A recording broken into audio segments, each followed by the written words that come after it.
नमस्कार दोस्तों, कैसे हैं आप सब। उम्मीद करते होंगे अच्छे होंगे और आपकी तैयारी भी अच्छी चल रही होगी। स्वागत करते हैं आप सभी का CUET इंडिया के इस लर्निंग प्लेटफॉर्म पर।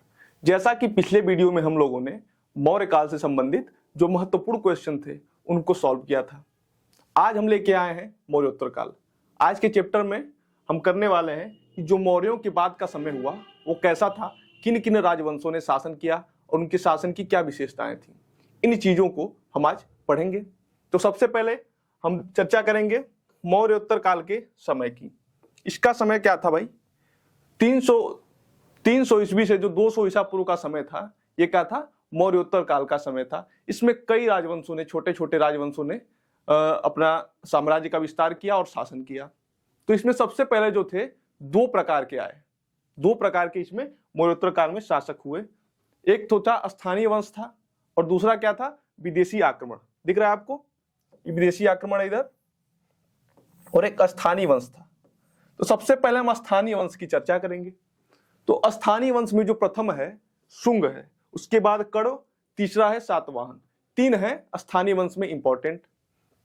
इनमें हम शुंगों की चर्चा करें अगर, तो हम बताते चलें कि शुंग वंश का संस्थापक जो था वो कौन था? पुष्यमित्र शुंग था। और इस समय एक तरह से कह लिए ब्राह्मण राज्य था। ब्राह्मण ये लोग थे, शासन करने वाले लोगों को ब्राह्मण माना जाता है ऐसा। ये जो थे पुष्यमित्र शुंग, ये मौर्यों के काल में क्या थे? सेनापति थे, बृहदत्त के सेनापति थे।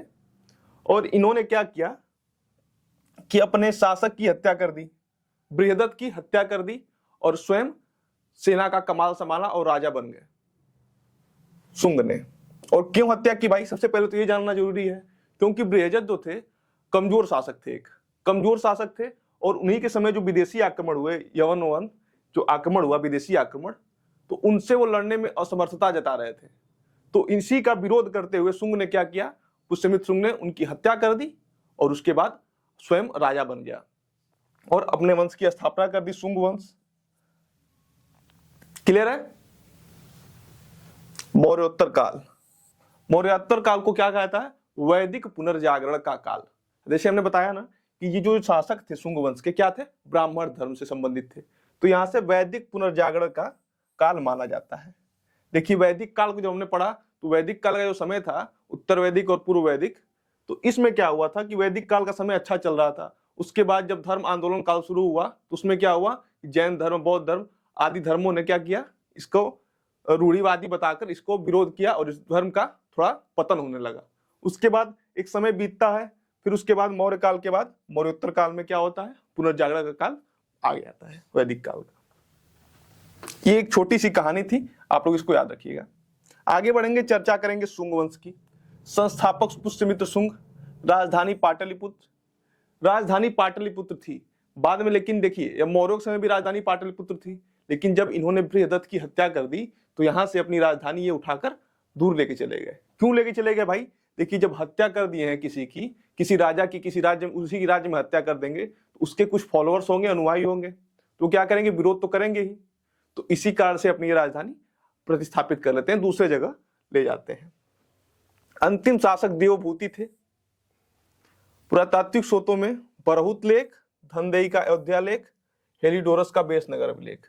देखिए, ये पूछता है हेलियोडोरस का बेसनगर अभिलेख, धनदेई का अयोध्या, धनदेव है, धनदेव का अयोध्या लेख, बरहुत लेख, बिहार के कटरागढ़ मुजफ्फर जिला से शुंग काल में बना एक सुरक्षा प्राचीर पाया गया है, एक सुरक्षा प्राचीर पाया गया है। साहित्यिक स्रोत में पुराण है भाई, पुराण में मस्त पुराण, वायु पुराण, ब्राह्मण पुराण। ये जो पुराण है वो साहित्यिक स्रोत हैं किसके? जो हमारे शुंग वंश है, पुष्यमित्र शुंग के द्वारा स्थापित, उसके ये स्रोत हैं। हर्षचरित भी है, मालविका अग्निमित्र, मालविका और अग्निमित्र की कहानी है। मालविका अग्निमित्र में मालविका और अग्निमित्र की कहानी है। हरिवंश, गार्गी संहिता, दिव्यावदान, मेरुतुंग की थेरावली प्रमुख है। थेरावली किसकी है? मेरुतुंग की। किसकी? मेरुतुंग की थेरावली प्रमुख है भाई, इसके साहित्यिक स्रोत के रूप में जानने के लिए। इस काल में दो प्रसिद्ध विद्वान हुए, पतंजलि। और पतंजलि हैं, ये पुष्यमित्र शुंग के गुरु एवं राजपुरोहित थे। पतंजलि की एक रचना है महाभाष्य, हमने आपको बताया था, कई बार बता चुका हूं। ये गुरु थे एवं राजपुरोहित। पुष्यमित्र शुंग के गुरु कौन थे भाई? तो आप पुष्यमित्र के पूप पतंजलि पुष्यमित्र शुंग याद रखेंगे। पतंजलि को शेषनाग का अवतार माना जाता है। शेषनाग जो है इनका अवतार माना जाता है भाई, कहा जाता है। मनु भरत की सर्वाधिक सर्वप्रसिद्ध स्मृति लेखक भृगुवंश के थे। भृगुवंश भी ब्राह्मणों से ही संबंधित है। भारत की सर्वप्रसिद्ध स्मृति मनु स्मृति, हमने बताया ना, स्मृतियों में सबसे अधिक मान्यता जो प्राप्त है किसको प्राप्त है? मनु स्मृति को प्राप्त है। आगे बढ़ते हैं। जो शुंग वंश के शासक हैं भाई, अच्छे शासक थे ये पुष्यमित्र शुंग, इनके बारे में चर्चा कर लें। देखिए उपाधि क्या थी इनकी? सेनानी। जैसे मैंने बताया कि मौर्यों के सेनापति भी थे। क्या थे? मौर्यों के सेनापति थे और विदेशी आक्रमण से इन्होंने लड़ाई लड़ी थी बृहदत्त को हटाकर। सेनापति यह पुष्यमित्र की सर्वाधिक प्रचलित उपाधि थी। सेनानी या सेनापति, सेनापति तो थे ही ये पहले मौर्य काल में, तो इसलिए इनकी ये उपाधि हुई। द्विरश्वमेघ याज्ञिनी, 2 अश्वमेध करने वाला था कोसलाधिपति। 2 अश्वमेध यज्ञ, 2 अश्वमेध यज्ञ एवं कोसलाधिपति अयोध्या लेख में कहा गया है। अयोध्या लेख में धनदेही का जो अयोध्या लेख है इसमें इसे 2 अश्वमेध करने वाला और क्या क्या गया है? कोसलाधिपति कहा गया है। कोसल का अधिपति राजा। अश्वमेध यज्ञ के बारे में कहां से चर्चाएं मिलती हैं? पुष्यमित्र शुंग ने अश्वमेध यज्ञ किया, जिसकी जानकारी का स्रोत क्या है? धनदेही का अयोध्या लेख में बता दिया। तो छठी पीढ़ी के धनदेव जो इस शासक था, छठी पीढ़ी का, उसके धनदेव का जो है अयोध्या लेख, इसमें क्या मिलता है? पुष्यमित्र शुंग के जो यज्ञ करने का, अश्वमेध यज्ञ करने का जो प्रमाण यहीं से प्राप्त होता है हमें।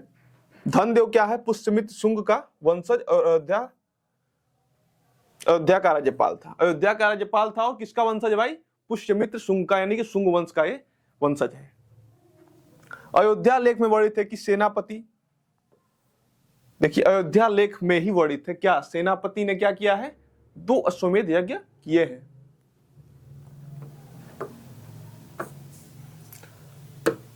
आगे बढ़ेंगे। क्षेमेंद्र की अवदान कल्पलता। क्षेमेंद्र की रचना क्या है भाई? अवदान कल्पलता याद रखेंगे। जिन रचनाओं को यहाँ इंक्लूड किया गया है इनका नाम आपको याद रखना है। पेपर में पूछ सकता है, रचनाओं संबंधित क्वेश्चन आते ही हैं, कहीं ना कहीं से क्वेश्चन आएगा रचनाओं संबंधित आपको। पुष्यमित्र का चित्रण बौद्ध धर्म के संहारक के रूप में, जो बौद्ध धर्म का संहार किया।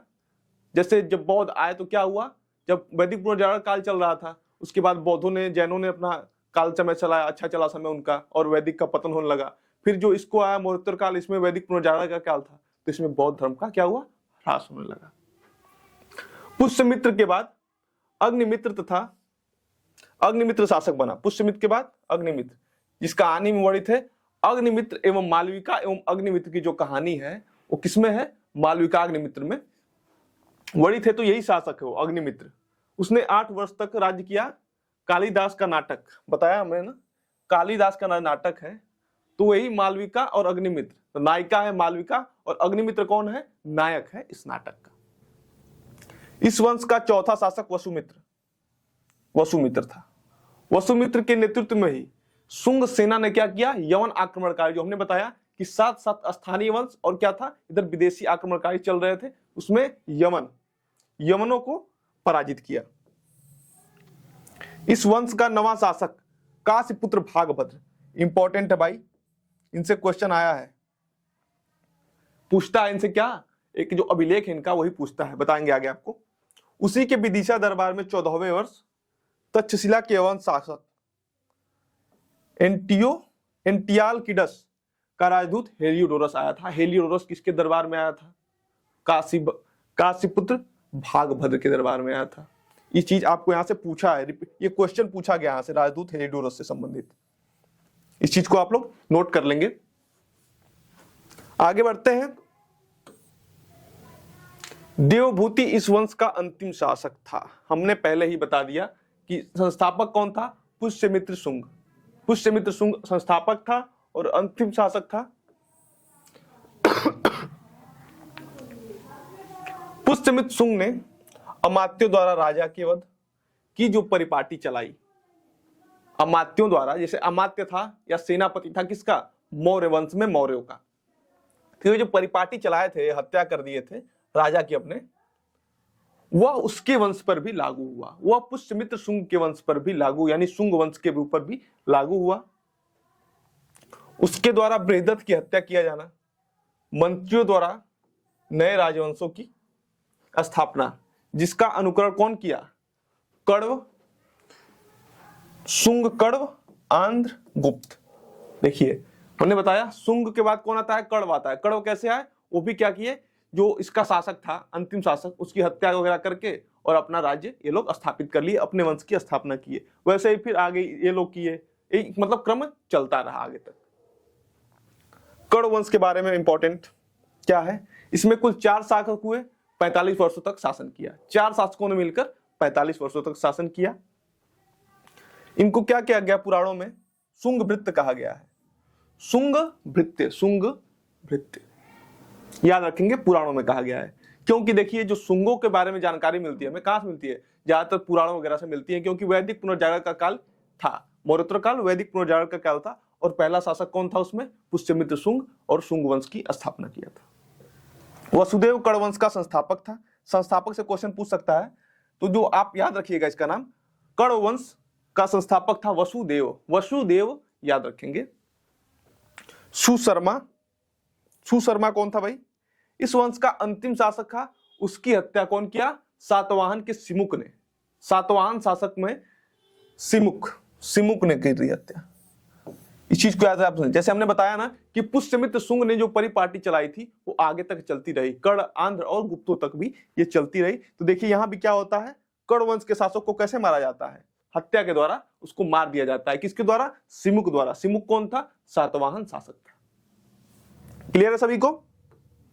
आगे बढ़े। सातवाहन, सातवाहन या शालिवंश, शालिवाहन, सिंह का वाहन या सातवाहन। संस्थापक सिमुक, संस्थापक सिमुक था भाई, इसी ने हत्या की, सभी को पता है। सिंधुक या शिप्रक इसका और भी नाम था, इसको और नामों से जाना जाता था, सिंधुक या शिप्रक। सर्वाधिक समय तक शासक कौन किया? देखिए सातवाहन वंश बहुत ही इंपॉर्टेंट है। देखिए उसमें जो था इंपॉर्टेंट कौन था? पुष्यमित्र शुंग एकमात्र राजा जो है जो महत्वपूर्ण है। उससे क्वेश्चन बनता है, हमने बता दिया कि जो धनदेव का अयोध्याभिलेख है उसके अश्वमेध यज्ञ करने का प्रमाण के बारे में ज्यादातर क्वेश्चन पूछा जाता है। सर्वाधिक समय तक शासक कौन किया भाई? सातकर्णी द्वितीय। इसमें देखिए अपने माताओं के नाम पे क्या किया गया है? सातकर्णी द्वितीय, तृतीय, ऐसे करके, गौतमी पुत्र, ऐसे करके इनके आगे माता का नाम रहता था, पीछे इनका नाम जुड़ा रहता था। तो इसमें एक तरह से कहते हैं मातृ प्रधान टाइप का इसमें चलता था। अंतिम शासक पुलवामी, पुलवामी चतुर्थ, पुलवामी जो चतुर्थ है अंतिम शासक था। सर्वाधिक समय तक शासक किया जो भाई? सातकर्णी द्वितीय। दोनों नाम याद रखेंगे, सर्वाधिक समय तक और पुलवामी, पुलवामी चतुर्थ जो है वो अंतिम शासक था। राजधानी क्या थी? धरणीकोट, अमरावती थी, प्रारंभिक राजधानी थी। बाद में इन्होंने अपनी राजधानी को क्या किया? प्रतिष्ठानपुर या पैठन स्थापित किया।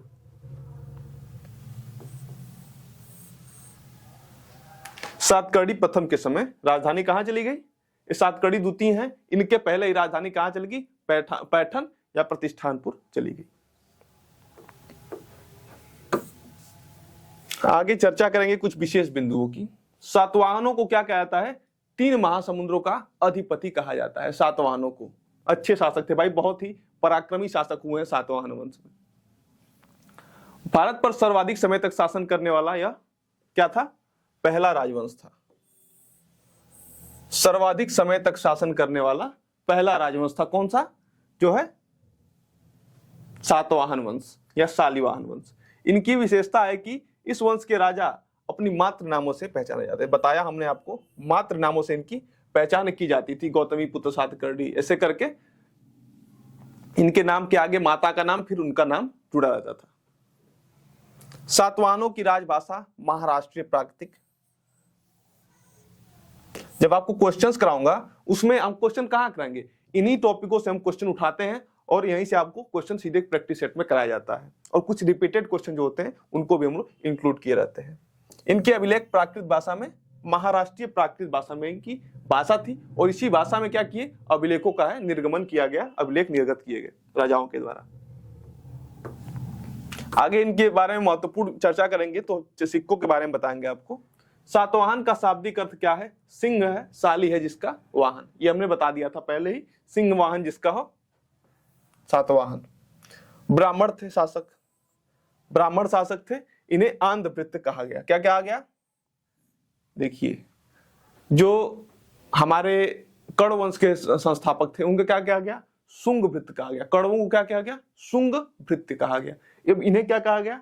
आंध्रभृत्य कहा गया। आंध्रभृत्य इन्हें कहा गया, किन्हें? सातवाहनों को।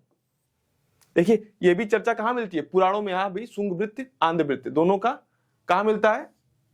तो मिलता है पुराण में। सातवाहन राजाओं की सबसे लंबी सूची मत्स्य पुराण। देखिए वैदिक पुनर्जागरण का काल था ये, मौर्योत्तर काल, तो इसमें ज्यादातर पुराण वगैरह का रेफरेंस महत्वपूर्ण माना जाता है। तो मत्स्य पुराण में जो है सबसे लंबी सूची मिलती है।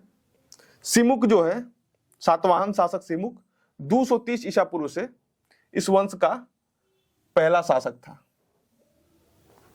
इस वंश का पहला शासक सिमुक जो इसका संस्थापक भी था सातवाहन का, ये पहला शासक था 230 ईसा पूर्व में। नागनिका के नाना घाट, देखिए महत्वपूर्ण अभिलेख है। नागनिका का जो है नाना घाट अभिलेख है।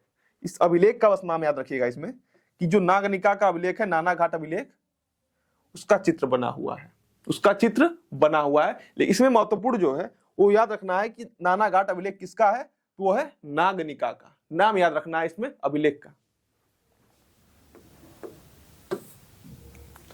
सातकर्णी प्रथम, सातकर्णी द्वितीय सबसे इसमें महत्वपूर्ण था, शक्तिशाली था सातवाहन वंश में। सातकर्णी प्रथम की चर्चा करें। प्रतिष्ठानपति, राजधानी थी प्रतिष्ठानपुर पैठण। इसी के समय राजधानी को कहां लिया गया? प्रतिष्ठानपुर या पैठण स्थापित किया गया। इससे पहले कहां थी राजधानी? धरणीकोट धान्यकटक। श्री सात दक्षिणाधिपति एवं अप्रतिहत चक्र, अप्रतिहत चक्र इसकी जो है उपाधि है, याद रखेंगे इसको। सीरी की उपाधि धारण करने वाला प्रथम शासक, सीरी की उपाधि धारण किया था भाई। सीरी की उपाधि धारण करने वाला प्रथम शासक था कौन? सातकर्णी प्रथम। सीरी सातकर्णी प्रथम। कृष्ण के बाद सिमुक का पुत्र सातकर्णी प्रथम शासक बना। किसके बाद शासक बना था भाई? ये जो कृष्ण था उसके बाद कौन शासक बना? तो बना सिमुक का पुत्र सातकर्णी। सिमुक कौन था? संस्थापक था, और संस्थापक के बाद सातकर्णी प्रथम बनता है। और तीसरा जो है सातकर्णी द्वितीय शासक, वो बहुत ही महत्वपूर्ण था। नाना घाट अभिलेख किसका है भाई? नागनिका का है। नागनिका का कमेंट बताइए आप लोग किसका अभिलेख है। से ज्ञात होता है कि सातकर्णी प्रथम ने 2 अश्वमेध यज्ञ और हमने जब बताया था पुष्यमित्र शुंग को, तो उसके अभिलेख के बारे में बताया था। किस अभिलेख से पता चलता है कि उसने 2 अश्वमेध किए? तो धनदेय का अयोध्या अभिलेख छठा वंशज था। 2 अश्वमेध तथा 1 राजसूय यज्ञ, 2 अश्वमेध और 1 राजसूय यज्ञ। राजसूय यज्ञ करना सम्राट के लिए बहुत ही आवश्यक माना जाता था।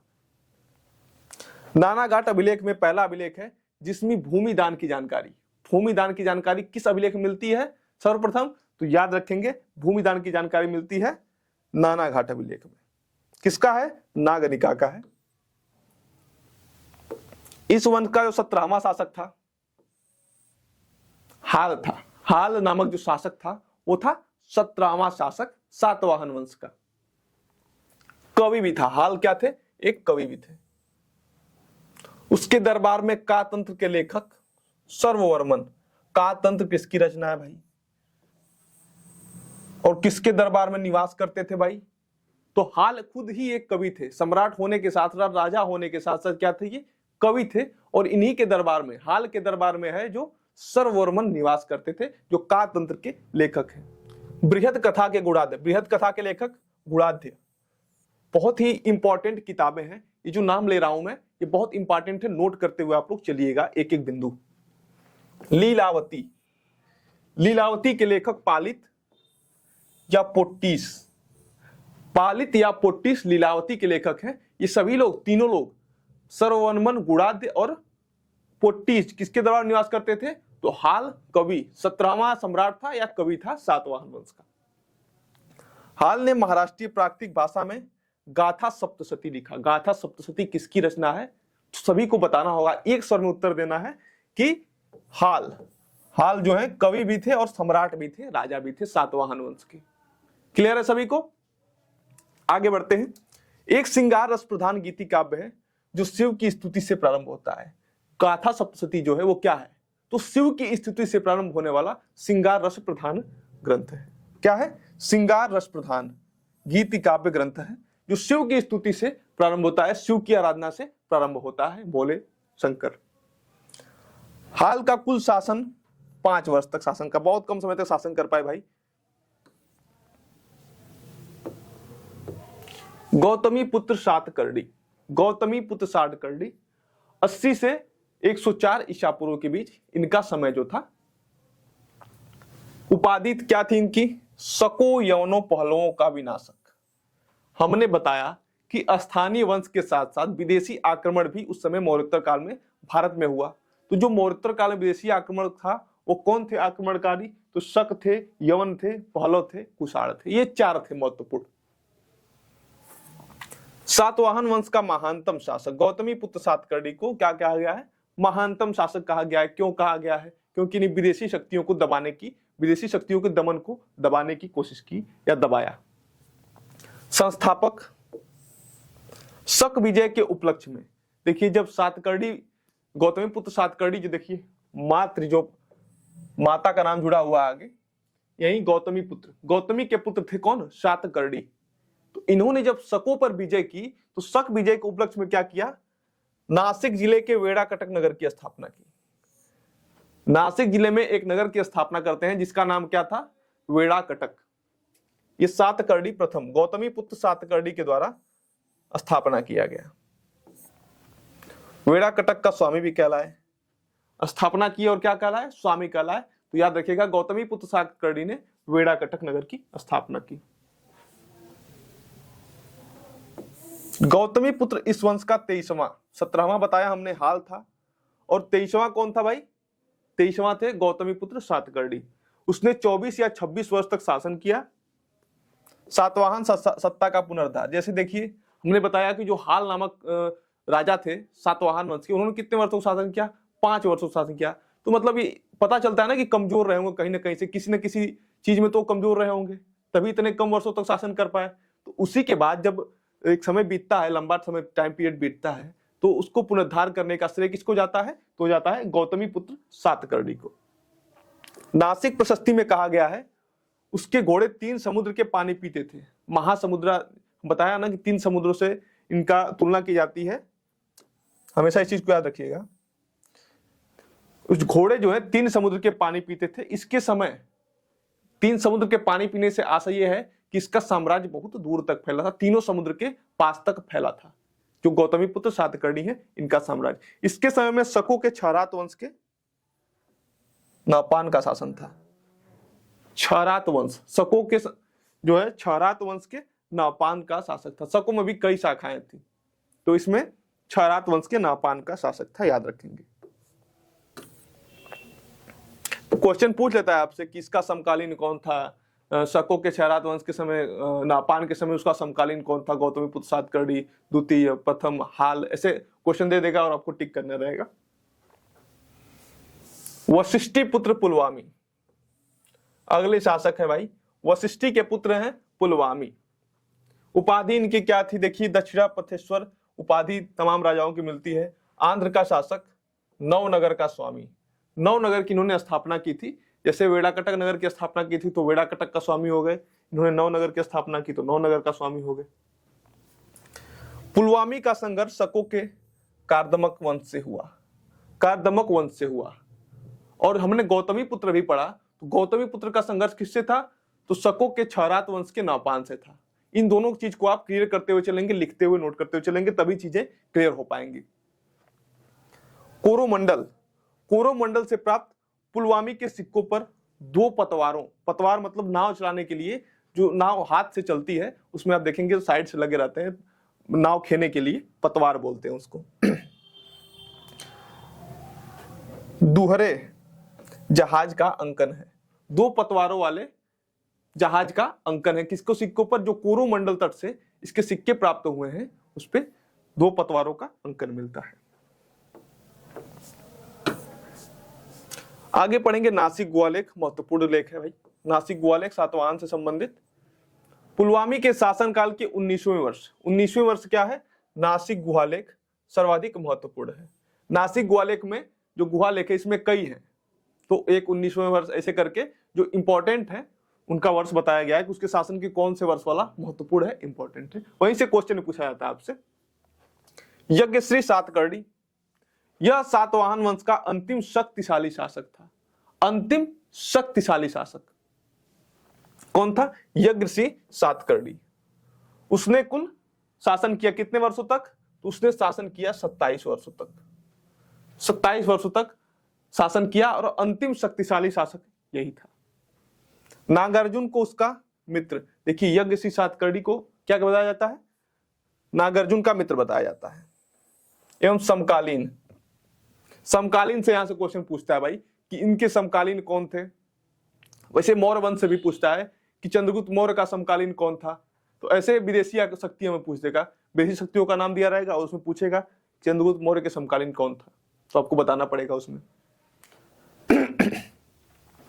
शक सातवाहन संघर्ष का अंतिम चरण, देखिए शक सातवाहन का अंतिम चरण चल रहा था किसके समय? यज्ञश्री सातकर्णी के समय चल रहा था। यज्ञ कब होता है भाई? यज्ञ कब होता है? यज्ञ जब पूर्णाहुति होने की होती है, कि कहीं पूजा पाठ होता है तो क्या होता है? यज्ञ किया जाता है। यज्ञ किया कब जाता है? जब उसका पूर्णाहुति होती है, उसमें यज्ञ किया जाता है। तो यज्ञश्री सातकर्णी के समय क्या था? शकों की पूर्णाहुति हो गई थी। शक सातवाहन संघर्ष का है अंतिम चरण समय था। उसे भी कारमदर शकों को हराया। कारदमक जो शक थे, शकों को हमने बताया कि ये 4-5 शाखाओं में, 5 शाखाओं में थे, विभक्त थे। भारत में मुख्य रूप से 2 शाखाएं पाई गई थी। सिक्कों पर केवल नाव की आकृति, अभी हमने पढ़ा किसकी आकृति थी? नाव पर पतवार की। जो कोरोमंडल से में सिक्के प्राप्त हुए थे वो किसके सिक्के थे? आप लोग कमेंट बॉक्स में बताइएगा। और देखिए यहाँ पे क्या है? यज्ञश्री सातकर्णी के सिक्कों पर केवल नाव की आकृति मिलती है, इसमें पतवार नहीं थी। नाव में पतवार नहीं थी और एक जगह मिला है उसमें नाव में पतवार थी। क्लियर है सभी को?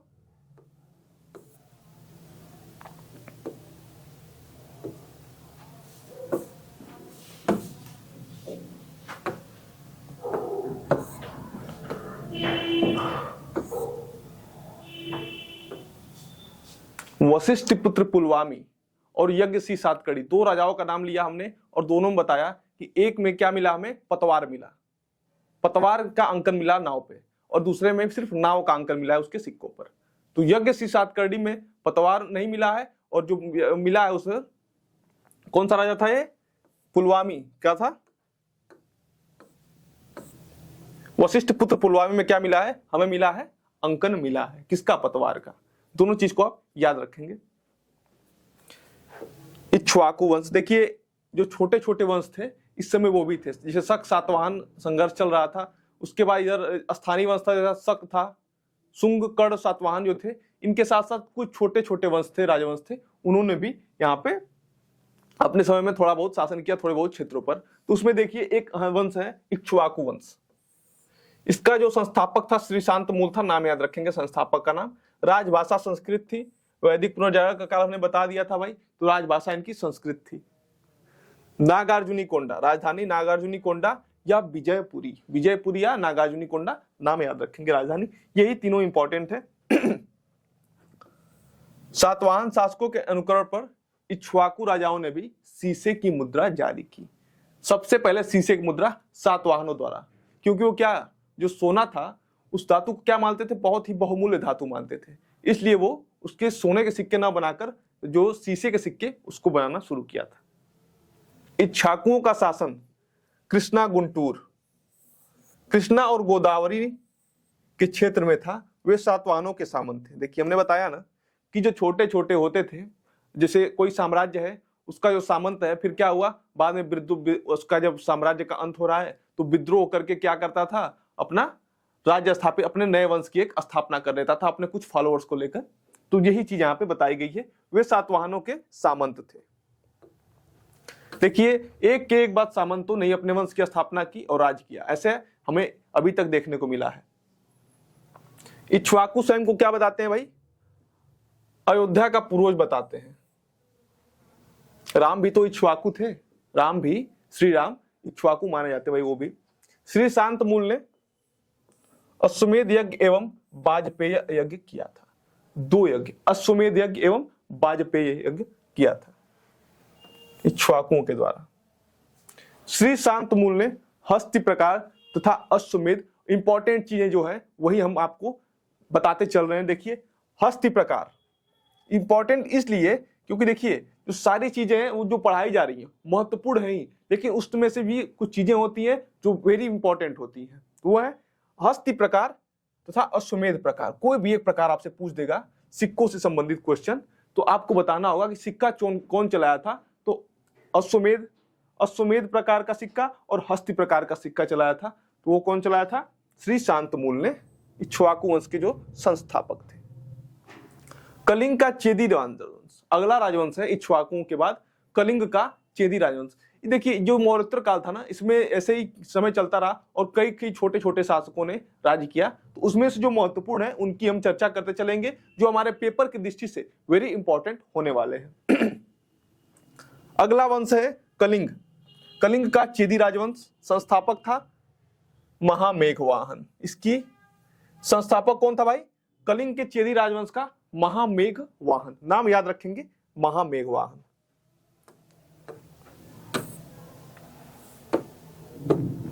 खारवेल, जो शासक है खारवेल, कलिंग नरेश खारवेल। कलिंग नरेश खारवेल नाम याद रखेंगे आप लोग। राजधानी क्या थी? राजधानी जो थी भाई वो प्राचीनगर थी। प्राचीनगर या कलिंग। प्राचीनगर, प्राची मतलब पूर्व दिशा। कलिंग, देखिए इनकी उपाधि क्या थी? उपाधि महामेघवाहन चेदी राजवर्धन। इनकी जो उपाधि थी क्या थी? महामेघवाहन चेदी राजवर्धन। इनकी जो है उपाधि थी किसकी? नाम आप लोग याद रखते चलेगा। राजधानी बता दिया हमने कलिंग। हाथी गुफा अभिलेख बहुत ही इंपॉर्टेंट है। हाथी गुफा अभिलेख किसका है? तो कलिंग नरेश खारवेल नाम याद रखेंगे। इसमें क्या मिलता है? भारतवर्ष। जब भारत के प्राचीन भारत के इतिहास के स्रोत हमने जब सिलेबस के बाद पहला वीडियो लगाया आपको दिया था, तो उसमें बताया था कि जो भारतवर्ष का उल्लेख मिलता है तो हाथी गुफा अभिलेख में मिलता है भारतवर्ष के रूप में। जो भारतवर्ष है उसका तादात्म्य किससे किया गया है? भारतवर्ष से किया गया है। और हाथी गुफा अभिलेख में ये प्रमाण मिलता है। किसका है? कलिंग नरेश खारवेल का। आप लोग को नाम याद रखना है। और अगला बिंदु है 6ठी शती ईसा में आधुनिक बुंदेलखंड।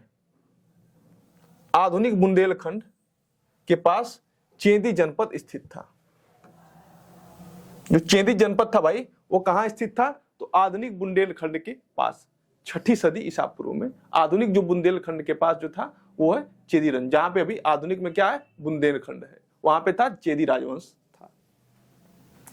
कलिंग के चेदी राजवंश को महामेघवंश भी कहा गया है। महामेघवंश क्यों कहा गया है? क्योंकि महामेघवाहन इसके क्या थे? संस्थापक थे कलिंग वंश के। महामेघवाहन का पौत्र खारवेल। देखिए, जो इंपॉर्टेंट शासक था कलिंग का वो कौन था? खारवेल ही था। महामेघवाहन इसके संस्थापक थे, लेकिन उतना इंपॉर्टेंट नहीं जितना कि भाई ये खारवेल ने अपने कार्य किए। इस चीज को समझते हुए चलेंगे। तो पौत्र था खारवेल, जो कि इस वंश का सर्वाधिक प्रतापी शासक था। हमने बताया कि जो ये था बहुत ही प्रतापी था। जो खारवेल, कलिंग नरेश खारवेल थे भाई, ये बहुत ही प्रतापी शासक थे। हाथी गुफा अभिलेख के बारे में महत्वपूर्ण, खारवेल प्रशस्ति के नाम से भी जाना जाता है। क्या? खारवेल। कलिंग नरेश खारवेल का भैया ये है। किसकी है ये? कलिंग नरेश खारवेल। हाथी गुफा अभिलेख किसका है? कलिंग नरेश खारवेल। इस नाम को मैं बार बार रिपीट कर रहा हूं, आप लोग इसको नोट कर लीजिएगा, कहीं से भी गलती ना होने पाए। जो क्वेश्चन आप पढ़ लीजिए। खोजा किसने था भाई कलिंग इसको, हाथी गुफा अभिलेख को? Bishop Stirling. स्टर्लिंग ने कब खोया? 1825 ईस्वी में इसको खोजा था। उद्वाचन, देखिए भाई जो प्रिंसेप थे भाई अशोक के समय भी इन्होंने, अशोक का जो अभिलेख था उसको भी इन्होंने ही उद्वाचित किया था पहली बार। लेकिन इसमें जो यहाँ पे उद्वाचन कर रहे हैं ये प्रिंसेप महोदय टकसाल अधिकारी थे, तो ये उद्वाचन अशुद्ध कर दिए थे। 1887 में फिर कनिंघम तथा 1885 में भगवान लाल इंद्र जी द्वारा इसका शुद्ध पाठ प्रस्तुत किया गया। पहले तो अशुद्ध पाठ कर दिए थे लोग, सही सही उसको उद्वाचन नहीं हो पाया था। बाद में भगवान लाल इंद्र जी और फिर प्रिंसेप महोदय ने क्या किया, मिलकर सम्मिलित रूप से इसका उद्वाचन किया और शुद्ध उद्वाचन प्रस्तुत कर पाया। स्थिति कहाँ है भाई? उड़ीसा के पुरी जिला में। हाथी गुफा अभिलेख कहाँ है? हाथी गुफा अभिलेख है जो उड़ीसा के पुरी जिला में स्थित है, उदयगिरी खंडगिरी पहाड़ियों पर, गुफा संख्या 14 में। गुफा संख्या याद रखेंगे, गुफा संख्या 14। और किस में? ये पहाड़ियां जो हैं, पहाड़ियों का नाम आप लोग याद रखेंगे। देखिए क्वेश्चन आपसे ऐसे तो पूछा नहीं जाएगा कि हाथी गुफा अभिलेख किसका है, कलिंग नरेश का है। ये बहुत रेयर क्वेश्चन होते हैं, ऐसे डायरेक्ट क्वेश्चन नहीं पूछे जाएंगे। आपसे क्वेश्चन पूछा जाएगा कि हाथी कलिंग नरेश का, हाथी जो कलिंग नरेश खारवेल थे, उनका जो हाथी गुफा अभिलेख है वो किस पहाड़ियों पर और कितने नंबर में था, ऐसे क्वेश्चन पूछेगा। तो पहाड़ियां थी उदयगिरी और खंडगिरी, नाम याद रखिएगा। उदयगिरी खंडगिरी का नाम याद रखेंगे आप लोग। गुफा संख्या 14 में। लिपि ब्राह्मी लिपि थी भाई। प्राकृत भाषा, लेखक अज्ञात, लेखक का नाम नहीं पता है कि हाथी गुफा अभिलेख का या खारवेल प्रशस्ति का लेखक कौन था। कुल पंक्तियां 17 हैं भाई इसमें। कुल पंक्तियों की संख्या कितनी है? 17 है। याद रखेंगे। विंसप स्टर्लिंग ने हाथी गुफा अभिलेख खोजा था। उदयगिरी खंडगिरी गुफा के बारे में पढ़ेंगे। इसी में गुफा संख्या 14 में क्या है? हाथी गुफा अभिलेख है। इसकी स्थिति क्या है? भुवनेश्वर उड़ीसा। निर्माण कौन किया था? खारवेल के राज्याभिषेक के 13वें वर्ष कुमारी पहाड़ी, उदयगिरी खंडगिरी। उदयगिरी खंडगिरी जो कुमारी पहाड़ी है पर जैन भिक्षुओं के लिए गुफा बनवाया गया। किसने गुफा बनवाया? तो इसी ने भाई गुफा बनवाया था, खारवेल ने गुफा बनवाया था। इसी में है जो हमारा हाथी गुफा अभिलेख है। इसमें देखिए टोटल जो है 35 गुफाएं हैं। 35 गुफाएं कैसे हैं? 19 जो है किसमें? उदयगिरी में है, और जो 16 है वो गुफाएं किसमें है? खंडगिरी में है। तो 35 से 16 19 हो जाएगा। इसकी संख्या याद रखिएगा, मोस्ट इंपॉर्टेंट यही है कि कितनी है। तो यहां से क्वेश्चन बन सकता है आपका। उदयगिरी की प्रमुख गुफा रानी का नूर या रानी की गुफा। उदयगिरी में 19 गुफा है। इसमें जो प्रमुख है क्या है? रानी का नूर या रानी की गुफा। यहाँ की सबसे बड़ी और सर्वश्रेष्ठ गुफा है रानी। रानी भाई हमेशा सर्वश्रेष्ठ होती ही है, तो यहां से याद रखिएगा उदयगिरी का जो है रानी सर्वश्रेष्ठ है। रानी सर्वश्रेष्ठ होती हैं। खंडगिरी के बारे में पढ़ ले भाई। खंडगिरी की प्रमुख गुफा कौन है? नवमुनि। नवमुनि गुफा, देव सभा और अनंत गुफा। देव अनंत होते हैं भाई। जो मुनि होते हैं देव की उपासना करते हैं, और देव क्या होते हैं? अनंत होते हैं। खंडगिरी की गुफा है। इसको ऐसे याद कर लीजिएगा। जो देव होते हैं, जो मुनि होते हैं, किसकी उपासना करते हैं? देव की। और देव क्या होते हैं? अनंत होते हैं। भगवान तो अनंत है, सभी को पता है। तो ऐसे इसको याद रखिएगा। इन गुफाओं में स्त्री अपहरण के दृश्य, स्त्री अपहरण का दृश्य, इसमें खंडगिरी गुफा जो है खंड हो जाना। स्त्री का अपहरण जो आदमी करेगा खंडित हो जाएगा। क्या हो जाएगा? खंडित हो जाएगा। इसलिए स्त्री का अपहरण करना पाप है। जैसे रावण अपहरण किया था सीता जी का, क्या होगा? खंडित हो गया, मर गया, टूट गया। तो इसको याद रखिएगा। स्त्री अपहरण खंडगिरी, खंडित हो जाएंगे अपहरण करेंगे तो। खारवेल का धर्म क्या है? कलिंग नरेश जो खारवेल थे उनका धर्म क्या था भाई? उनकी धर्म, खारवेल तथा हाथी गुफा अभिलेख प्रशस्ति का लेखक दोनों क्या थे? जैन धर्म को अपनाने वाले थे। जैन धर्म को अपनाने वाले थे। और इन्होंने क्या किया था? आजीविकों के लिए क्या किया था? गुहा का दान गुहा बनवाया था, उसको क्या किया? दान में दिया था। खंडगिरी उदयगिरी के कुमारी पहाड़ी में। देखिए जो हमने पढ़ाया अभी ना, इक्ष्वाकु के बाद क्या पढ़ाया? कलिंग पढ़ाया। तो कलिंग इंपॉर्टेंट है, इक्ष्वाकु भी इंपॉर्टेंट है। उसमें एक ही चीज इंपॉर्टेंट जो हमने बताया कि जो उसका सिक्का था, जिस सिक्के चलाए थे हस्ती प्रकार और अश्वमेध प्रकार के, वो इंपॉर्टेंट है आपके इक्ष्वाकु से। वाकाटक वंश। वाकाटक वंश क्या है भाई? राजचिन्ह वाकटों के सिक्के पर गंगा की आकृति है। राजचिन्ह के रूप में क्या है? गंगा की आकृति। मौर्यों में क्या था? मौर्य में मोर की आकृति थी। यही उनका क्या था भाई, राज चिन्ह था। राजधानी क्या थी, नचना तथा नंदीवर्धन नागपुर थी, बाद में पुरीक या प्रवरपुर। तो आपसे राजधानी पूछेगा तो पूछेगा वाकाटकों की राजधानी क्या थी भाई, तो प्रवरपुर बताइएगा आप लोग। अगर प्रारंभिक पूछेगा तो नचना या कांचानक। 255 ईस्वी हमने समय बताया था कि 300 ईस्वी तक क्या था, मौर्योत्तर काल रहा था। देखिए हम लोग लगभग 45 साल बाकी अभी पढ़ना है, बाकी 255 साल हम लोग इधर का खत्म हो गया, अब इधर 255 ईस्वी तक आ गए हैं। 255 ईस्वी में वाकाटक वंश की स्थापना हुई। स्थापना कब हुई भाई वाकाटकों की, तो ये जो है 255 ईस्वी में इनकी स्थापना हुई थी। सभी को क्लियर है। उनका उद्भव सर्वप्रथम विंध्य क्षेत्र, विंध्य जगह जो क्षेत्र था, जो विंध्य रेंज है, इसके क्षेत्र में वाकाटकों का उदय 255 ईस्वी में होता है।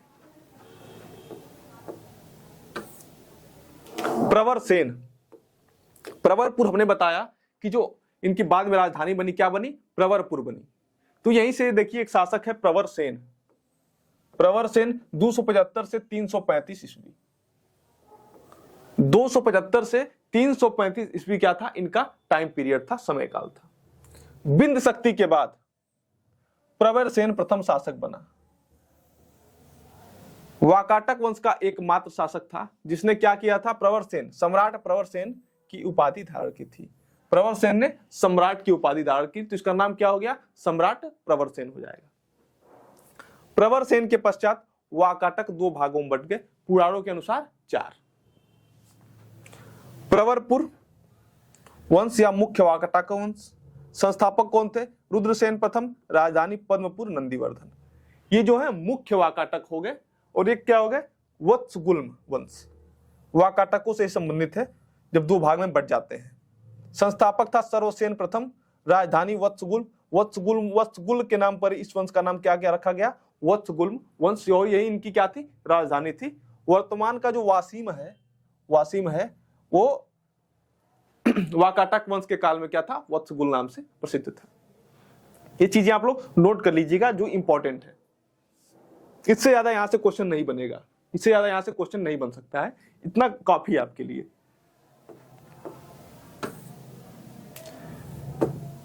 यवन, अब देखिए विदेशी शक्तियों का आगमन हो जाता है, तो इसमें कौन आते हैं, यवन आ गए। हिंद यवन या इंडो बैक्ट्रियन, इस नाम को आप लोग याद रख लीजिएगा, हिंद यवन या इंडो बैक्ट्रियन। क्लियर है सभी को। बैक्ट्रिया और पार्थिया सेल्यूकस के साम्राज्य के भाग थे। जो सेल्यूकस था, तो बैक्ट्रिया और पार्थिया जो कौन थे भाई, सेल्यूकस के साम्राज्य के भाग थे। सेल्यूकस कौन, वही सेल्यूकस जिसके साथ अंतरदेशीय संधि और अंतरदेशीय विवाह हुआ था चंद्रगुप्त मौर्य का, सेल्यूकस, याद रखिएगा। 250 ईसा पूर्व में सेल्यूकस के पौत्र एंटियोकस के विरुद्ध बैक्ट्रिया में क्या हुआ था, डायोडोटस प्रथम ने तथा पार्थिया में आर्सेकस ने विद्रोह कर दिया। बैक्ट्रिया में कौन, डायोडोटस, और पार्थिया में आर्सेकस ने क्या किया, विद्रोह कर दिया। तो बैक्ट्रिया जानते हैं किसको बोला जाता है, अफगानिस्तान का क्षेत्र है, बैक्ट्रिया बोला जाता था। में डायोडोटस प्रथम ने स्वतंत्र यूनानी साम्राज्य की स्थापना की। तो स्वतंत्र यूनानी साम्राज्य की स्थापना किसने की, तो आप लोग बता सकते हैं यहां से।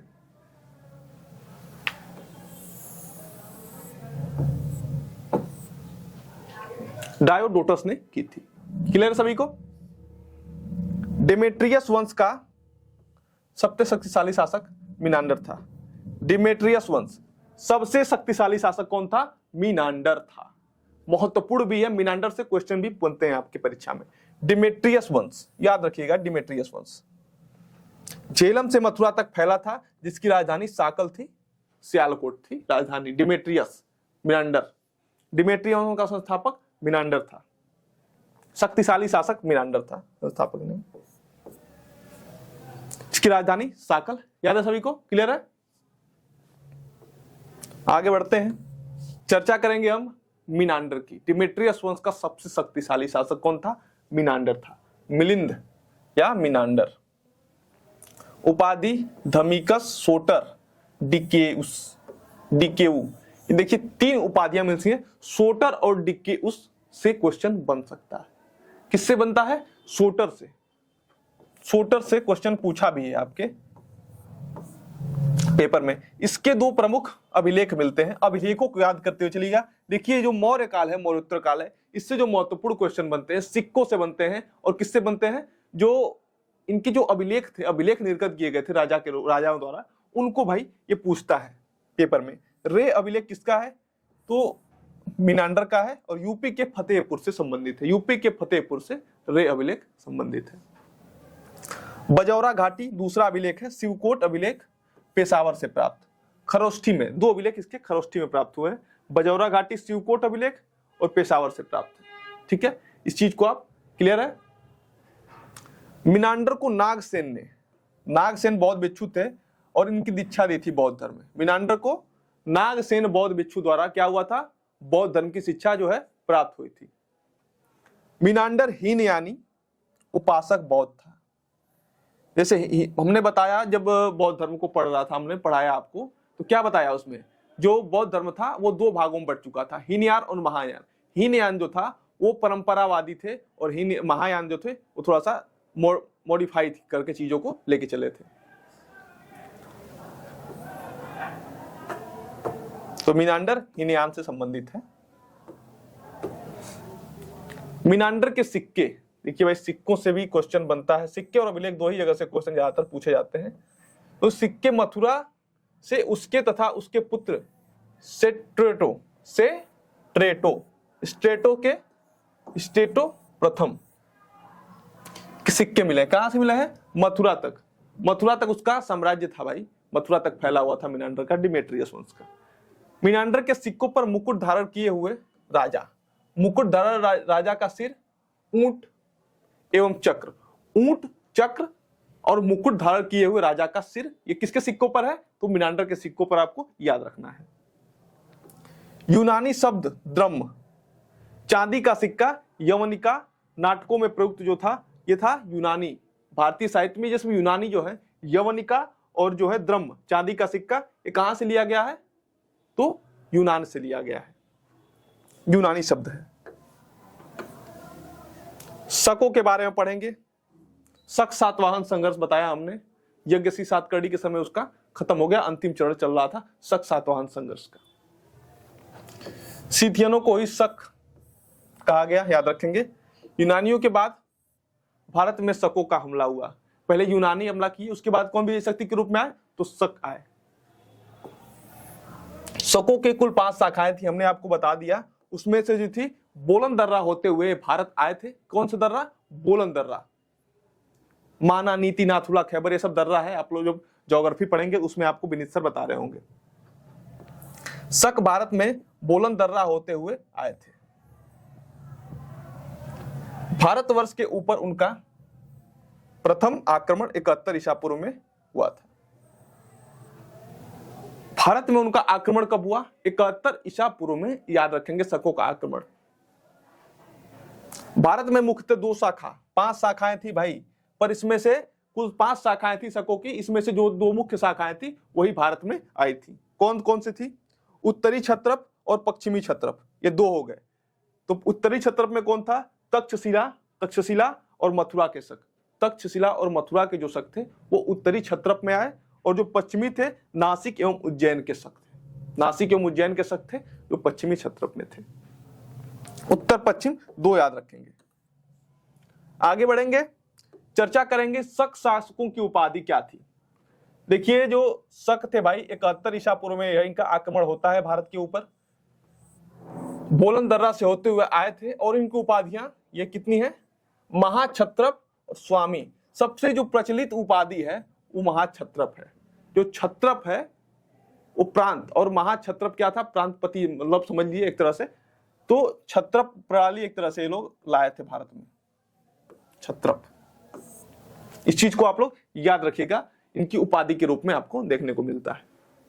भारत में शकों का मुख्य योगदान क्षत्रप शासन प्रणाली, मैंने बताया कि जो क्षत्रप शासन प्रणाली थी उसका प्रचलन कौन किया? शक किए भारत में, क्षत्रप प्रणाली का। तक्षशिला के शक शासक और पश्चिमी दो हमने बता दिया।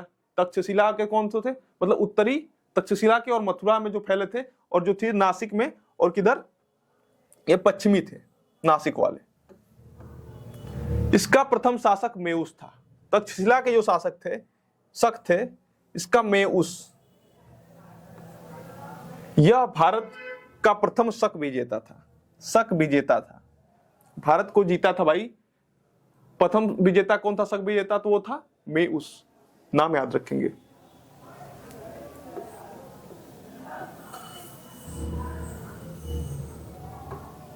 मेउस के पश्चात एजेज प्रथम शासक बना। कौन, एजेज प्रथम शासक बना मेउस के पश्चात। ये भी किससे संबंधित था, जो है तक्षशिला के शक थे, उत्तरी शक थे, उत्तरी शाखा, उनसे संबंधित मेउस एजेज था।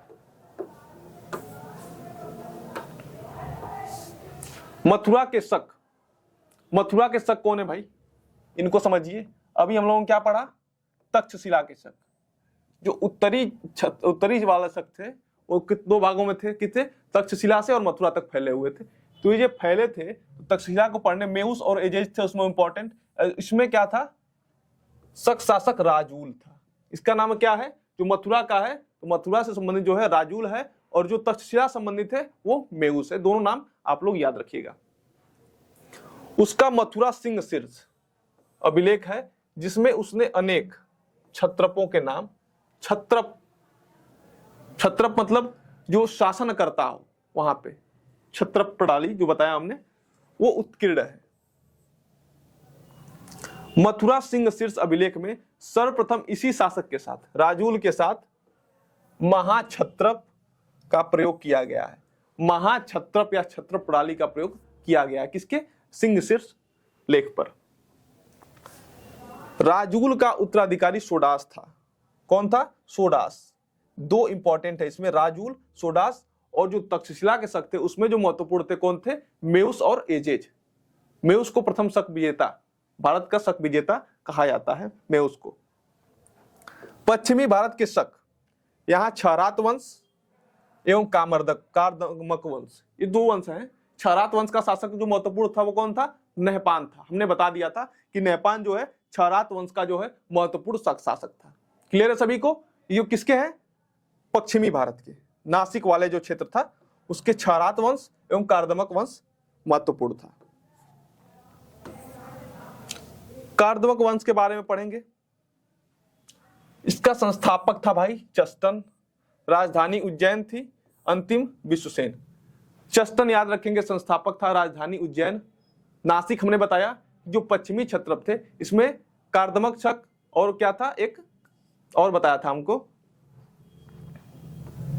क्षरात वंश, क्षरात और एक कार्दमक, दो बताया। पश्चिमी के रूप में हमने, या मथुरा के क्षेत्र में एक तो समझ लीजिए, तो मथुरा नहीं, मथुरा तो तक्षशिला और मथुरा वाला, वो तो उत्तरी हो गए। तो यहां पे जो इंपॉर्टेंट थे वो कौन थे, विश्वसेन और राजधानी। नासिक थे, नासिक पश्चिमी क्षेत्र जो भाई थे, कार्मदक पश्चिम में थे, तो ये कहा थे भाई, नासिक से संबंध था इनका, नासिक क्षेत्र से। इसको याद रखिएगा, नासिक उज्जैन में पड़ता है। उज्जैन कहां पड़ता है, नासिक में। नासिक उज्जैन नहीं, उज्जैन नासिक में पड़ता है, मध्य प्रदेश। कार्दमक शकों का राज्य उज्जैन एवं काठियावाड़। काठियावाड़ किधर पड़ता है, गुजरात में, काठियावाड़ सौराष्ट्र। चस्टन यशमोतिक का पुत्र था, यशमोतिक का पुत्र था। चस्टन ने कुषाणों के अधीनस्थ शासक, चस्टन ने क्या किया, कुषाणों के अधीनस्थ शासक के रूप में सिंध क्षेत्र में शासन किया। ये क्या थे उस समय, देखिए कुषाण भी बहुत इंपॉर्टेंट है, ये विदेशी शक्तियां एक साथ साथ चल रही थी। तो इधर कौन सा था, ये जो थे शक चल रहा था, तो शकों और कुषाणों का इधर संघर्ष चला। संघर्ष कैसे, संघर्ष तो नहीं चला कह सकते हैं, उनके अधीन शासक किए, क्या किए, उनके अधीन शासन किए। किसने, चस्टन ने। और चस्टन क्या था, संस्थापक था कार्दमक शक का। आगे बात करेंगे महाक्षत्रप रुद्रदामन की। इसका टाइम पीरियड क्या है, 130 से 150, 20 वर्ष, लगभग 20 वर्ष तक क्या किया, इसने शासन किया। महाक्षत्रप रुद्रदामन ने गद्य पद्य काव्य विद्या में प्रवीण था। जो काव्य विद्या थी, गद्य और पद्य दोनों में ही क्या थे, महाक्षत्रप रुद्रदामन प्रवृत्त थे। सबसे विख्यात एवं शक्तिशाली शक नरेश रुद्रदामन। देखिए रुद्रदामन जो थे सर्वाधिक शक्तिशाली जो है शक शासक था। नरेश था या राजा था। वह चष्टन का पौत्र एवं जयदामन का पुत्र था। चष्टन का पुत्र, चष्टन के बाद उसके अधीनस्थ क्या करता है, जयदामन भी शासन करता है, पर बहुत उसके मतलब समय में ही मृत्यु हो जाती है। जयदामन की जो मृत्यु हो जाती है, तो जयदामन का पुत्र था कौन, ये महाक्षत्रप रुद्रदामन। रुद्रदामन जो था वो चष्टन का तो पौत्र हो गया एक तरह से, जो उसका पुत्र चष्टन का पुत्र ये था जयदामन, और इसका पुत्र कौन हुआ, महाक्षत्रप रुद्रदामन। रुद्रदामन ने चांदी के सिक्के निर्मित करवाए। चांदी के सिक्काएं या मुद्राएं एक सबसे महत्वपूर्ण कार्य है कि महाक्षत्रप रुद्रदामन ने क्या किया था, चांदी के सिक्के निर्मित करवाए और समस्त सिक्कों पर महाक्षत्रप की उपाधि धारण कर ली। महाक्षत्रप इसकी उपाधि थी, वो क्या मिलती है, सिक्कों के ऊपर मिलती है देखने को। रुद्रदामन की जानकारी के दो प्रमुख स्रोत हैं। अंधोलेख, अंधोलेख किसका है, रुद्रदामन का है। पूछा गया है क्वेश्चन अंधोलेख। ये सब इंपॉर्टेंट क्वेश्चन है भाई, इंपॉर्टेंट जो महत्वपूर्ण बिंदु बताए जा रहे हैं। कच्छ की खाड़ी में यह लेख है। अंधोलेख किससे संबंधित है, रुद्रदामन से, और कहां है, कच्छ की खाड़ी में। अगले टॉपिक पे आते हैं। अगला बिंदु है हमारा गिरनार या जूनागढ़। सबसे महत्वपूर्ण अभिलेख रुद्रदामन का जो परीक्षा में पूछा जाने वाला है वो क्या है, गिरनार या जूनागढ़ लेख। जूनागढ़ लेख चंपू शैली, इसकी शैली जो है चंपू शैली, चंपू शैली काव्य शैली है, ठीक है, में विशुद्ध एवं विशुद्ध गद्यात्मक संस्कृत भाषा में लिखा गया। संस्कृत भाषा और शैली कौन सी, चंपू शैली। कौन सा है, गिरनार या जूनागढ़ का अभिलेख रुद्रदामन से संबंधित है। क्लियर है सभी को, यह महत्वपूर्ण बिंदु है, आप इसको नोट कर लीजिएगा। रुद्रदामन क्या था भाई, वैदिक धर्म संस्कृति का पोषक था। हमने बताया कि वैदिक पुनर्जागरण का काल मूर्तो काल में चल रहा था, तो उसी पर देखिए रुद्रदामन भी क्या करता है, वैदिक धर्म एवं संस्कृति का पोषक बन जाता है। और जब वैदिक धर्म एवं संस्कृति को अपनाया था तो संस्कृत भाषा यहाँ पे आराम से दिखने को आपको मिल जाएगी उसके अभिलेख में।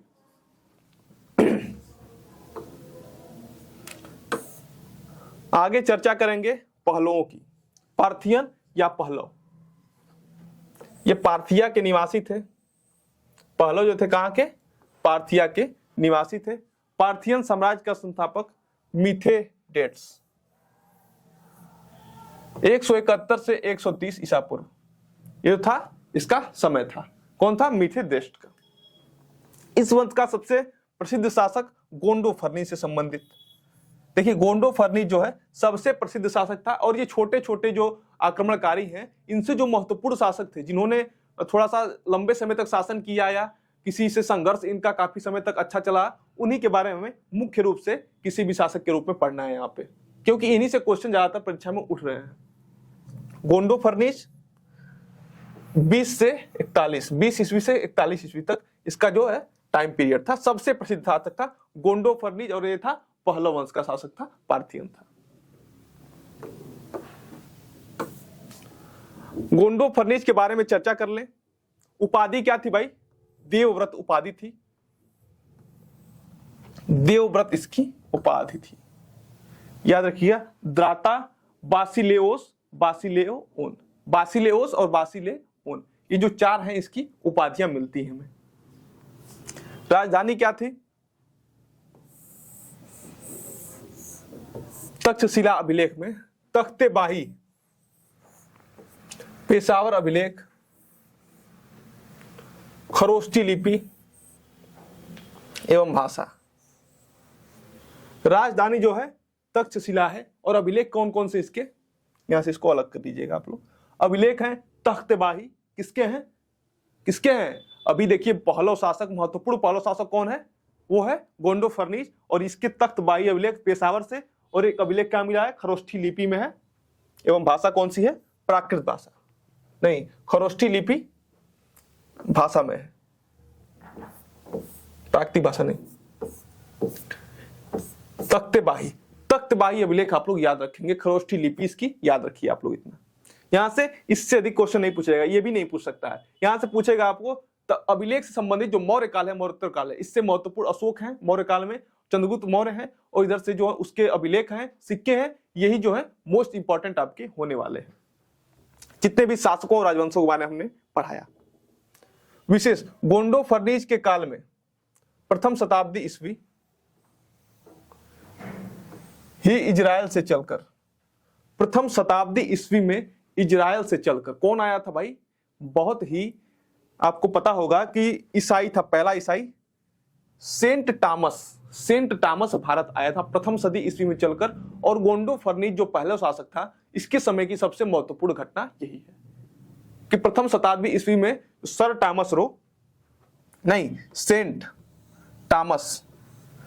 टॉमस भारत आया था, सबसे महत्वपूर्ण घटना है। और ये भी जो पहला था गोंडो फर्नीज, ये भी था ईसाई धर्म को मानने वाला था।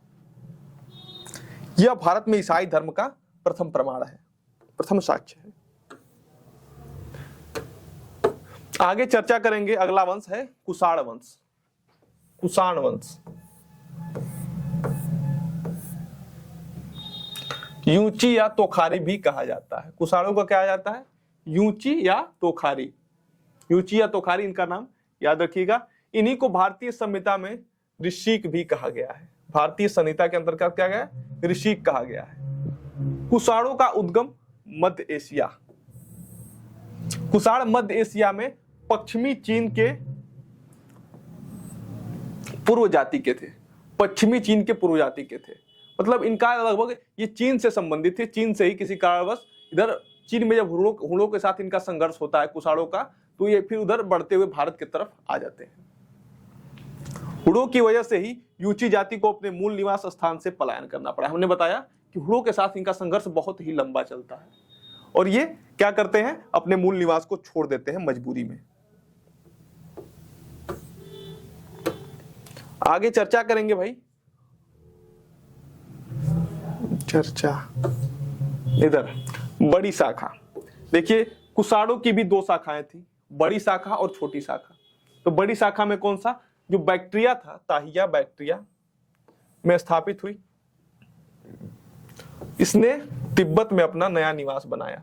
अपने मूल निवास स्थान को छोड़कर भागे, और कहां भागे? तो दो भागों में बट गए, बड़ी शाखा में और छोटी शाखा में। आपको दिख रहा है ताहिया में एक लोग बड़ी शाखा में बस गए, और तिब्बत में। ताहिया और तिब्बत याद रखेंगे। ताती, ताहिया और तिब्बत, ताती, ताहिया और तिब्बत से याद रखेंगे। बड़ी शाखा और छोटी शाखा में अपना निवास स्थान बना लिए। मूल निवास स्थान तो भागना पड़ा हुणों का कारण छोड़कर। हुणों से लोग जीत नहीं पाए थे। कनिष्क की राजधानी पुरुषपुर पेशावर थी। पेशावर में देखकर जो कुषाण वंश का महानतम शासक था, कौन था? कनिष्क था। कुषाण साम्राज्य की विस्तार के आधार पर उसे सेंट्रल एशियन एम्पायर, प्रथम अंतरराष्ट्रीय साम्राज्य की संज्ञा दी जाती है। जो कुषाण का साम्राज्य था, कनिष्क का साम्राज्य था, उसे क्या संज्ञा दी जाती है? प्रथम अंतरराष्ट्रीय साम्राज्य की संज्ञा दी जाती है। और प्रथम अंतरदेशीय संधि और प्रथम अंतरदेशीय विवाहों को किसके नाम से रजिस्टर है? आप याद कर लीजिएगा, चंद्रगुप्त मौर्य सेल्यूकस के साथ उसकी संधि और उसकी पुत्र हेलेना के साथ, पुत्री हेलेना के साथ उनका विवाह संपन्न हुआ था। इस चीज को याद रखिएगा। और इधर प्रथम अंतरराष्ट्रीय साम्राज्य, प्रथम अंतरराष्ट्रीय साम्राज्य आप याद रखेंगे, वो संबंधित है किससे? कनिष्क से, कुषाण वंश से। देखिए जो चीजें आपको पीछे की बताई जाती हैं, आपको रिपीट हो जाएंगी, याद हो जाएंगी चीजें, तो आपको आसानी रहेगी। रिवीजन होता रहेगा, हम बोलते रहेंगे तो आपको चीजें रिवाइंड होती रहेंगी। तो आपको ऐसे 2-3-4 बार रिवाइंड हो जाएगा तो आप याद कर लेंगे उसको। कुजुल कड़फिसस या कड़फिसस प्रथम, कुषाण वंश जो शासक हुए, कुजुल कड़फिसस या कड़फिसस प्रथम। मार्शल को तक्षशिला की खुदाई से इनके बहुसंख्यक क्या मिले हैं? सिक्के मिले हैं। किसके? कड़फिसस प्रथम के सिक्के मिले हैं खुदाई के दौरान तक्षशिला से। केवल तांबे के सिक्के हैं जिस पर धर्मथिदस एवं ऊंट की आकृति अंकित है। तांबे के सिक्के मिले हैं, बस जो तक्षशिला मिले हैं, बस तांबे के सिक्के मिले हैं। इसमें आगे बात करने महत्वपूर्ण बिंदु की। कड़फिसस द्वितीय, कड़फिसस प्रथम, कड़फिसस द्वितीय कुषाण सत्ता का वास्तविक संस्थापक, वास्तविक संस्थापक माना जाता है। क्या? कड़फिसस द्वितीय को, या विम कड़फिसस या कड़फिसेस द्वितीय को क्या कहा जाता है, कुषाण जो सत्ता थी उसका जो है वास्तविक संस्थापक जो माना जाता है।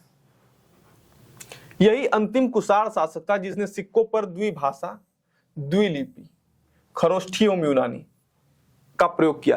द्विभाषा एवं द्विलिपि, देखिए सिक्के से बार बार हर राजवंश में सिक्के से महत्वपूर्ण बिंदु आपको बताए जा रहे हैं। तो द्विभाषा एवं द्विलिपि का प्रयोग, खरोष्ठी एवं यूनानी जो दो लिपियां थी, इसका प्रयोग किसके सिक्कों पर मिलता है, तो विम कड़फिसेस या कड़फिसेस द्वितीय में आपको याद रखना है प्रयोग किया।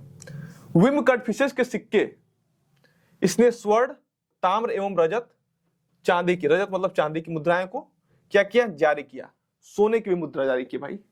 कनिष्क जो है, कुषाण जो थे, उसने सोने के सिक्का जारी, विम कड़फिसेस द्वितीय ने।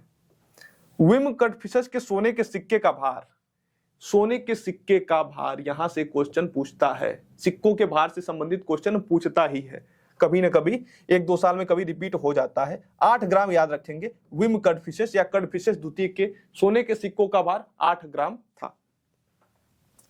तांबे के सिक्के अर्ध और पाद 17 ग्राम के थे। अर्ध और पाद जो है तांबे के सिक्के थे, और ये कितने ग्राम के थे, तो 17 ग्राम के थे। कनिष्क प्रथम, कड़फिसेस द्वितीय, कड़फिसेस प्रथम, दो लोगों को पढ़ा।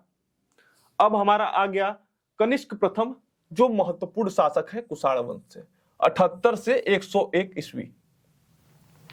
इनकी एकमात्र प्रचलित उपाधि देवपुत्र की उपाधि थी, देवता का पुत्र, इनकी जो है कनिष्क की उपाधि थी।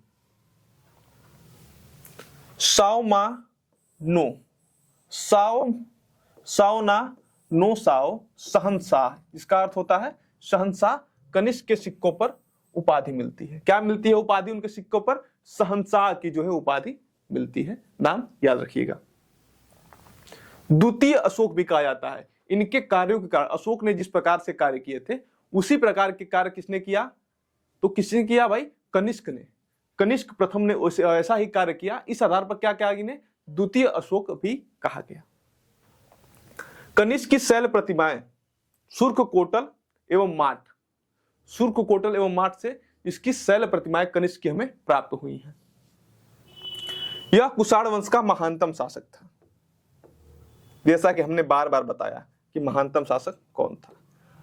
23 वर्ष तक इन्होंने राज्य किया। 78 से 101 के बीच 23 वर्ष तक इन्होंने क्या किया, अपना राज्य किया था।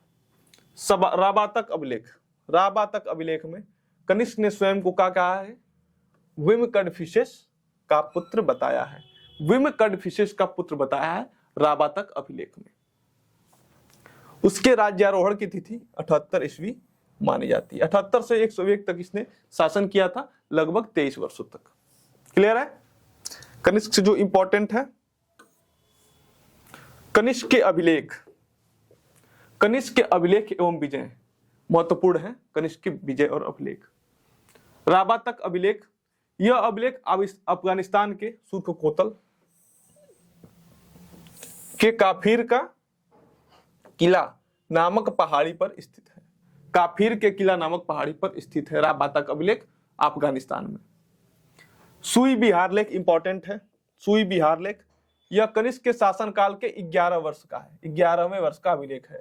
और इसने कितने वर्षों शासन किया था, तो 23 वर्षों को शासन किया था। 11वां वर्ष वाला सुई बिहार का अभिलेख महत्वपूर्ण है। जेद्दा एवं मनिक्याल, कनिष्क के पंजाब पर अधिकार, पंजाब पर इसके अधिकार की पुष्टि किससे होती है, तो जेद्दा एवं मनिक्याल जो अभिलेख है इससे पुष्टि हो जाती है। किसने पंजाब को भी जीता था। सारनाथ अभिलेख एवं कौशाम्बी अभिलेख, इससे भी देखिए जो अभिलेख है इसके पता चलता है कि सारनाथ वाराणसी में भी, जो वाराणसी में स्थान है सारनाथ, यहां पर भी इसका ये क्षेत्र रहा होगा। इसके अभिलेख की प्राप्ति होने से क्लियर हो जाता है।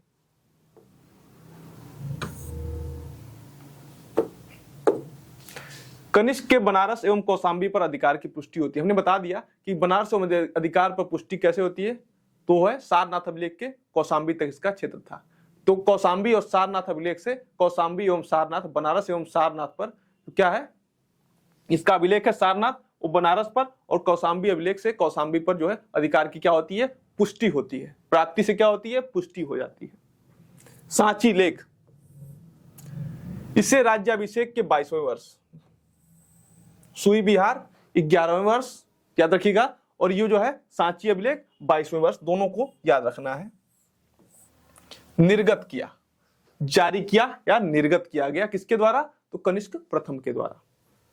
मथुरा लेख कनिष्क द्वारा निर्गत अंतिम अभिलेख है, जिसे उसने अपने राज्याभिषेक के 23वें वर्ष जारी किया था। अंतिम अभिलेख है मथुरा अभिलेख, याद रखिएगा नाम इसका।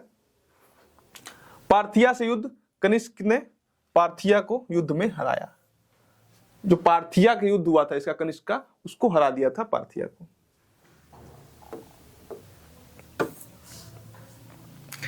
महत्वपूर्ण युद्ध है, पार्थिया के साथ एक हमले में पढ़ लिया, पार्थिया को हरा दिया कनिष्क ने। अगला जो महत्वपूर्ण युद्ध है वो कौन सा है? चीन के साथ युद्ध। चीन में कौन सा शासन था भाई? हान वंश, होती का शासन था। हान वंश के होती शासक का था शासन था चीन में, इसके साथ भी युद्ध हुआ इसका। कुल मिलाकर यह प्रथम अंतरराष्ट्रीय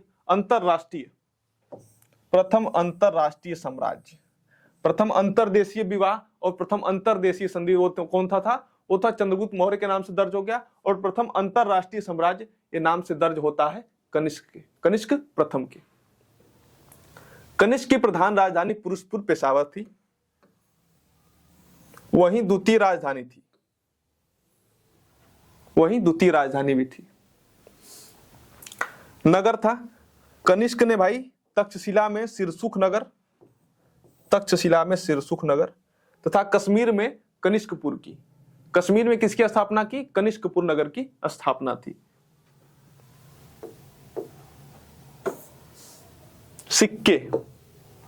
सिक्के महत्वपूर्ण हैं किसी भी शासक के, हमने बताया। और कनिष्क से सातवाहन ने शीशे के सिक्के चलाए, कनिष्क ने देखिए किसे सिक्के चलाए? कनिष्क ने द्विभाषीय द्विलिपि सिक्के, जिन्हें हिंद यवन शासकों ने क्या किया था? प्रारंभ किया था, को बंद करा दिया। हिंद यवन शासकों का ये सिक्का द्विभाषा एवं द्विलिपि का इसने बंद करा दिया, प्रयोग बंद करवा दिया। सोने के सिक्कों पर खड़े बुद्ध का अंकन किसके सिक्कों पर मिलता है? तो याद रखेंगे कनिष्क के सिक्कों पर मिलता है। उनका नाम बोद्धो, बुद्ध का नाम क्या है? बोद्धो लिखा है। तांबे के सिक्कों पर शाक्य मुनि बुद्ध लिखा है, और जो सोने के सिक्के हैं उस पर खड़े बुद्ध का अंकन मिलता है। सोने के सिक्कों पर उसमें क्या है? बोद्धो, और जो ये कौन सा है?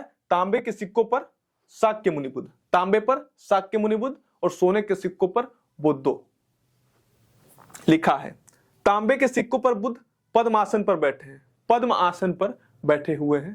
तांबे के सिक्कों पर उन पर मैत्रेय बुद्ध लिखा है, तांबे पर मैत्रेय बुद्ध, और इधर तांबे के सिक्कों पर शाक्य मुनि बुद्ध या मैत्रेय बुद्ध भी लिखा है। जो पद्मासन पर जो बैठे हैं उस पर क्या लिखा है? मैत्रेय बुद्ध। और जो तांबे के सिक्के हैं उस पर शाक्य मुनि बुद्ध भी लिखा है, जिसमें पद्मासन नहीं होगा। और एक सोने का सिक्का है, उसमें क्या मिला है? जो खड़ी प्रतिमाओं की मिली है सोने के सिक्के पर, उसमें मिला है हमको बोद्धो लिखा हुआ मिलता है। कनिष्क के दरबार में कौन कौन निवास करता था भाई? जो विद्वान रहते थे कनिष्क के दरबार में महत्वपूर्ण, उनसे भी हम चर्चा कर ले। चरक ने जो है चरक संहिता की रचना की और राजवैद्य थे किसके? कनिष्क के।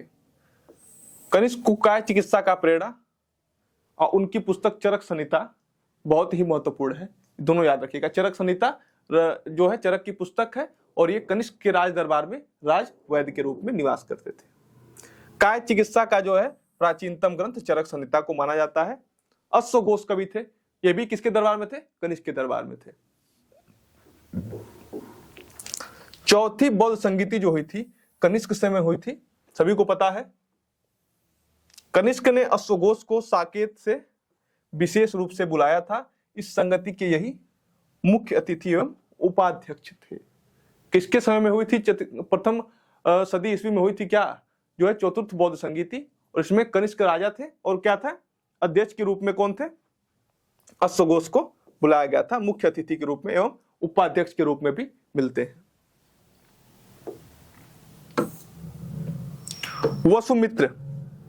वसुमित्र कौन है भाई? ये चौथी बौद्ध संगीति के अध्यक्ष थे वसुमित्र, और उपाध्यक्ष कौन थे? अश्वघोष थे। राजा कौन था? कनिष्क था। और चतुर्थ बौद्ध संगीति कब हुई थी? तो प्रथम सदी ईस्वी में। संगरक्ष कनिष्क के राज पुरोहित थे, याद रखिएगा। संगरक्ष नागार्जुन प्रज्ञा पारमिता सूत्र के लेखक एवं शून्यवाद के प्रवर्तक। प्रज्ञा पारमिता सूत्र एवं शून्यवाद, दो इंपॉर्टेंट बिंदु है, इसको आप लोग नोट कर लीजिएगा। ये माध्यमिक दर्शन के आचार्य थे। माध्यमिक दर्शन के आचार्य माने जाते हैं कौन? नागार्जुन। प्रज्ञा पारमिता एवं शून्यवाद के जनक भी माने जाते हैं। शून्यवाद के जनक, प्रज्ञा पारमिता के लेखक, माध्यमिका दर्शन के आचार्य थे। कनिष्क के उत्तराधिकारी कौन हुए? तो वासिष्क हैं भाई। वासिष्क ने प्रारंभ में कनिष्क प्रथम के साथ शासन किया संयुक्त रूप से कुछ वर्षों तक। वासिष्क के इसका अभिलेख कौन सा है? कामरा लेख 98 ईस्वी। कनिष्क के जन्म का घोषणा की गई है। कनिष्क के जन्म की घोषणा की गई है, किसमें की गई है? जो है वासिष्क के कामरा लेख में की गई है। वासिष्क का कामरा लेख 98 ईस्वी, नाम याद रखेंगे। कामरा लेख वासिष्क को देव मनुष्य, देवपुत्र की उपाधि किसकी थी? कनिष्क थी। और देव मनुष्य किसको कहा गया है? वो कहा गया है वासिष्क को। देव मनुष्य और देवपुत्र दोनों नाम आप लोग याद रख लीजिएगा, कंफ्यूज मत होइएगा। देवपुत्र कनिष्क का और देव मनुष्य किसका है? वासिष्क का। नाम याद रखिएगा। हुइस्क, हुइस्क जो शासक थे भाई, वो 106 से 140 ईस्वी तक शासन किया इन्होंने, हुइस्क ने। वासिष्क के पश्चात इन्होंने शासन किया। सत्ता का प्रमुख केंद्र पेशावर से हटाकर क्या किया? मथुरा हो गया। इनके समय में क्या हुआ? महत्वपूर्ण घटना, जो पेशावर था सत्ता का केंद्र, उसको हटाकर क्या कर दिए? मथुरा कर दिए। हुइस्क के सिक्कों पर सर्वाधिक संख्या में हिंदू देवी देवताओं का अंकन था। हुइस्क के सिक्कों पर, हुइस्क से ह से हिंदू याद रखेंगे, हु ही, हिंदू से ही नाम तो थोड़ा बहुत मजाकिया लग रहा है, लेकिन आप इसको समझने के लिए रिलेट कर सकते हैं, तो याद रखिएगा। हुइस्क के सिक्कों पर क्या मिलता है? हिंदू देवी देवताओं का अंकन मिलता है ज्यादातर। आज का जो चैप्टर है मौर्योत्तर काल, ये थोड़ा सा लंबा चैप्टर है। इसमें हमें कई छोटे छोटे शासक, स्थानीय वंश और विदेशी, 4 शक्तियां जो विदेशी थी और जो स्थानीय वंश थे, इनके बारे में महत्वपूर्ण रूप से पढ़ा। लेकिन इसमें जो इंपॉर्टेंट थे सिक्के थे इनके, अभिलेख, ये बहुत ही इंपॉर्टेंट है। संस्थापक, सिक्के, अभिलेख और महत्वपूर्ण कार्य जो थे इनके अभिलेखों में ही मिलते हैं। तो इनसे क्वेश्चन आपकी परीक्षाओं में जरूर बनते हैं। मौर्य काल और मौर्योत्तर काल, ये दोनों चैप्टर बहुत ही इंपॉर्टेंट होने वाले हैं प्राचीन इतिहास में। तब तक के लिए आप अपनी पढ़ाई को जबरदस्त तरीके से करते रहिए। All the best.